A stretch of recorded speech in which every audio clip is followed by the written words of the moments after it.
I have to be honest, I read a phrase this morning that actually made me put my coffee down. Oh, yeah. What was it? It wasn't just a clever turn of phrase. It felt, I don't know, almost dangerous, Yeah. contradictory, like deafening silence or jumbo shrimp, but with stakes that are literally life or death. The phrase was suicidal empathy. Wow. Yeah, it's a term that grabs you by the throat, isn't it? It really does, Yeah. because it immediately signals that we aren't just talking about kindness or compassion in the traditional sense here. Right. It suggests a mutation, a version of empathy that has become so abstract, so detached from reality, that it starts to actually destroy the very system that allows empathy to exist in the first place. And that's the part that got me. The idea that you can be so good, so committed to a specific moral narrative that you end up sawing off the branch you're sitting on. Which poses this incredibly intense question for anyone paying attention. Exactly. Have you ever felt like society is actively dismantling its own foundations, basically in the name of being virtuous? I think a lot of people feel that vibration right now, but just can't quite name it. They see policies or cultural shifts that seem to defy basic survival instincts, but those shifts are framed as the moral thing to do. Which brings us to our focus today. To help us navigate this, we are doing a deep dive into a piece by Cornell Overbeek. It's titled Understanding Suicidal Empathy. And it is a fascinating read, but I think before we get rolling, we really need to set the table here. Absolutely. I want to be clear that this isn't a political pundit show. We aren't here to bash the left or the right. We are just looking at the source material. Yeah, Overbeek frames this entirely as a collision, a three-car pileup, really, between human psychology, the warping effects of modern technology, and these massive historical patterns that we seem determined to repeat. Right. If we treat this as just politics, we miss the whole mechanism. So the mission today is to unpack why we are doing this. Why has virtuousness morphed into a status symbol? How are our phones gamifying that process to make us more extreme? And maybe most importantly, how do societies historically snap out of these fever dreams? Because they do. They always do. But let's start with the psychology, the engine under the hood, so to speak. So Overbig kind of throws a wet blanket on what we usually call progressivism or social justice in the modern context. He really does. He argues that a huge chunk of it isn't about solving problems at all, No, he calls it moral vanity.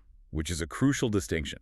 We have to separate intent, like what I say I want, from performance, what I'm actually signaling to the world. So moral vanity suggests that the primary driver for many modern policies isn't the outcome.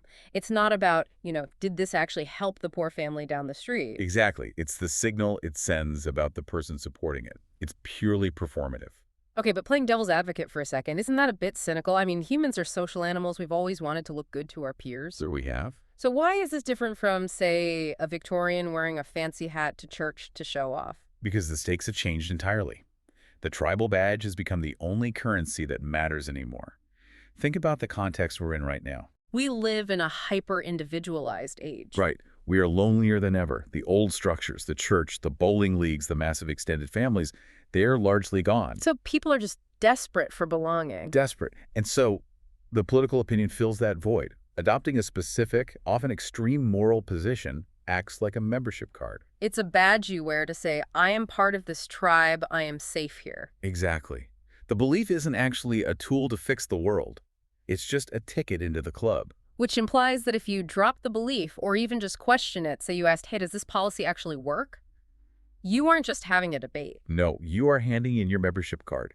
You risk total exile. And for a social animal, exile is indistinguishable from death. That is exactly why the grip of these ideologies is so tight. It's survival. That really leads us to the concept in the source that blew my hair back, luxury beliefs. Yes, such a powerful concept. Now, I've heard this term floating around the internet, but Overbeek uses it in a very specific, almost weaponized way. It is a vital concept to grasp if you want to understand our current culture. A luxury belief, according to the source, is a toxic moral position held by elites. People with high status. Right. And they hold these positions primarily because they are completely insulated from the consequences of that belief. Hold on, though. Let's push on that a bit. Because toxic is a really heavy word. Isn't it possible that these elites just actually care more? It feels a little easy to just dismiss their views as a luxury just because they have money. Well, Overbeek isn't necessarily dismissing their intent. It's about the cost distribution.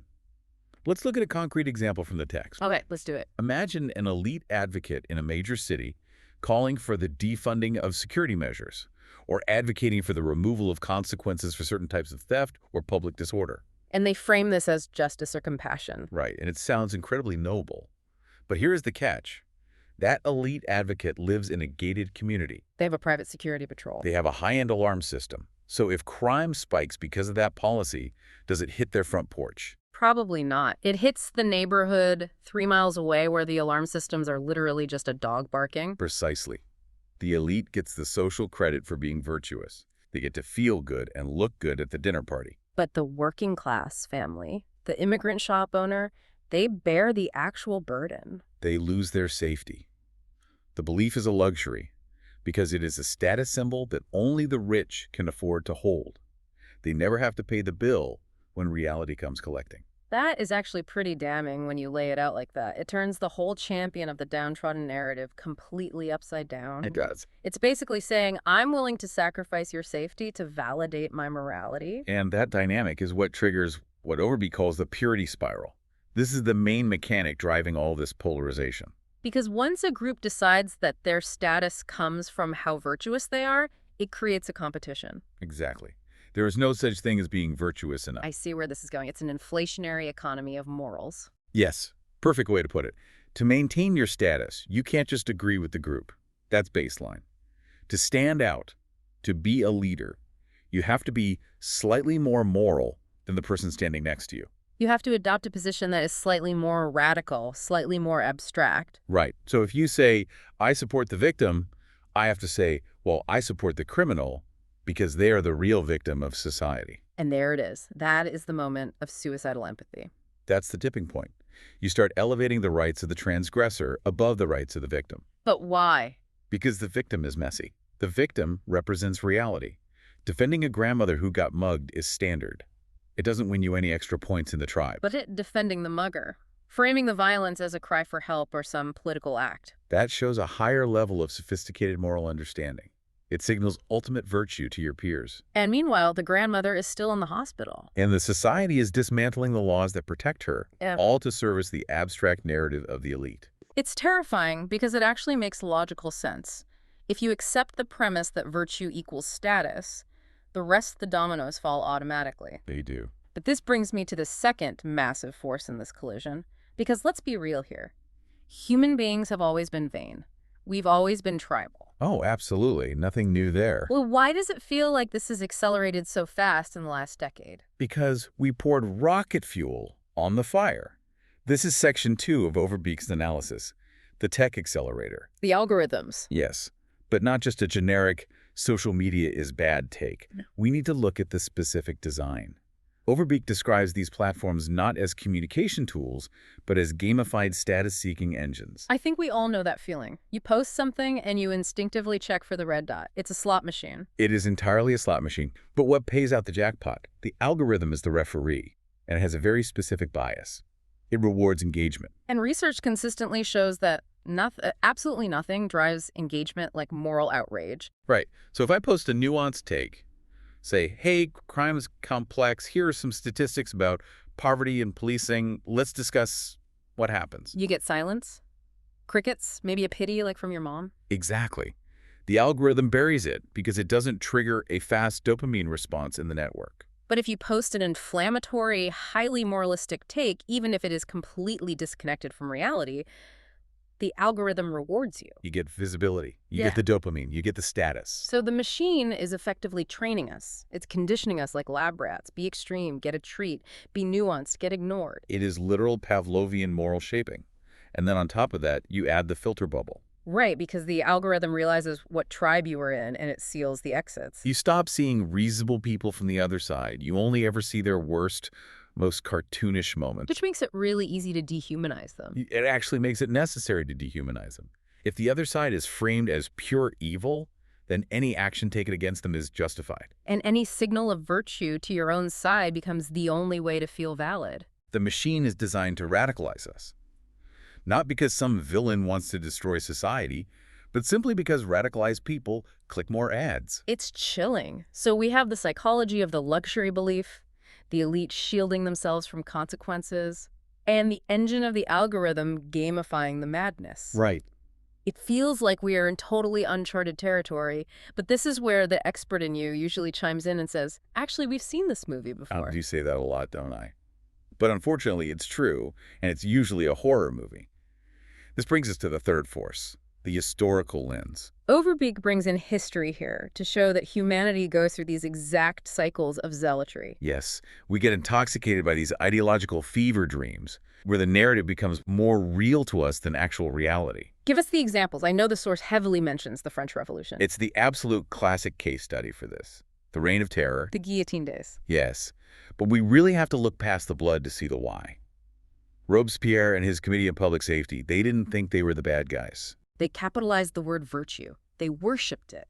They truly believed they were ushering in a utopia of pure reason and equality. So how do you get from a utopia of reason to chopping off thousands of heads in the town square? By prioritizing the abstract idea over the actual human being. They pursued an absolute purity. If you weren't virtuous enough by their shifting standards, you were an enemy of the people. This is the ultimate purity spiral. Exactly. The ideology became so important that it justified suspending due process, eliminating trials, and literally murdering your neighbors. It's that terrifying point where being good morphs into destroying anyone who isn't good in the exact same way I am. Total ideological detachment. And the source also points to the anarchist era in the late 19th and early 20th century. This one I'm a little less familiar with. It was a very similar wave. You had this intense cultural fascination with the misunderstood revolutionary. There was a huge push among the intelligentsia to prioritize the narrative of the rebel over the rule of law. So the idea was that if we just destroyed the oppressive institutions, just burned it all down, paradise would naturally rise from the ashes. That was the theory. Spoiler alert for the listener, paradise did not rise. No, it didn't. Chaos rose, bombings, assassinations, massive instability. The prioritization of the revolutionary aesthetic over the boring reality of public safety led to a massive breakdown of civil society. Okay, so this is the part of the deep dive where I start getting anxious. Understandably. If history is our guide here, and we are currently in the middle of a purity spiral that's being artificially amplified by an algorithm that runs on outrage. Which we are. Right. How does the fever break? How do we wake up before we get to the guillotine stage? Well, the answer from the source is a bit stark. Societies usually cure themselves by hitting a wall. A reality check. A very painful one. Yeah. The pendulum swings back, but usually only when the cost of the ideology becomes absolutely undeniable to the average person. You mean when things actually break down? Yes. When crime rises to a point where you can't ignore it, no matter how gated your community is.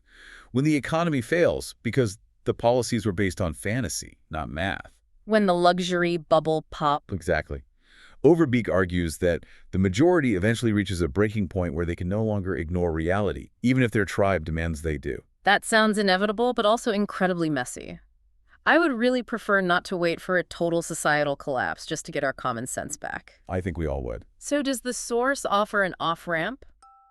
Or are we just strapped in for the crash? Fortunately, Overbeek believes we can intervene, but, and I want to stress this, it isn't easy. The solutions he proposes run directly counter to all our current social programming. Okay, let's walk through the cure then. What's step one? Reclaim localism. Which sounds a bit like a bumper sticker. Let's unpack it. Why does going local fix a suicidal empathy problem? Because the national conversation is where the performative noise lives. That's where the algorithms dominate.